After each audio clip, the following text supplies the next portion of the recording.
ეპილეფსიის გამო აც არავისთან კავშირი არ მქონდა, ხედავდი ორ ხალხსაც ეშინოდათ, აი თუ ჩემ გვერდით ცუდად არ გახვდნენ, ხშირი მქონდა ადრე კრუჩხები უფრო.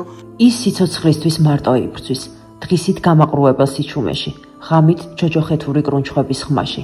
კარინე მარტო ხელაქარია, მისი ცხოვრება კი დაბადებიდან დაწყებული ბრძოლაა გადარჩენისთვის.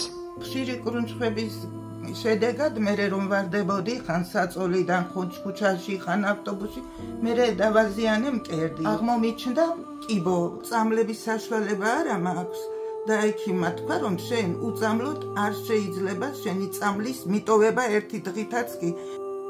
სიმსივნის გამო საბრალო ქალს მკერდი მოკვეთეს, მაგრამ ვერაგმა დაავადებამ ისე ვიჩინა თავი მის სხეულში.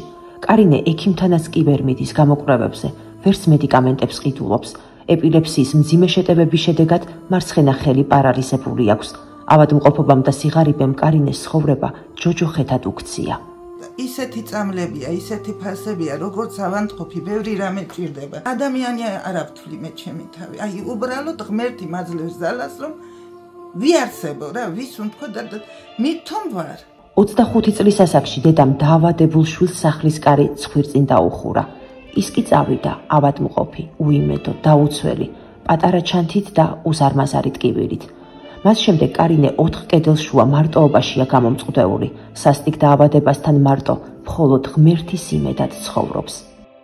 დედა ჩემი სანამ გამაგდებდა, ყოველდღე უხეშად ღებულობდა, საჭმელს არ მაჭრედა, ჭირიჭამეო, მithom შავი ქვა დაბადებულიყო, უფრო არ ჯობდაო. ემ სახში შენ ხარ ზედმეტი ბარდი, მომშორდით მომცილდიო, შენი ფეხი ამ ოჯახში არ დავინახო. გაუსაძლისი შეტევები საცოდავ ქალს ყოველდღე აახლოვებს სიკვდილთან. მისი ყოველი დღე შესაძლოა უკანასკნელი იყოს.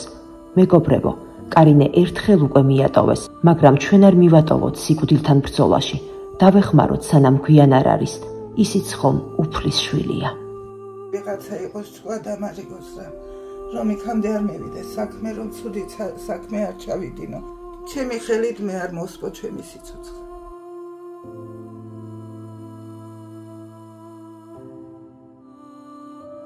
გადარიცხეთ ნებისმიერი თანხა ჩერნოვეცკის ფონდის ოფიციალური საიტის მეშვეობით.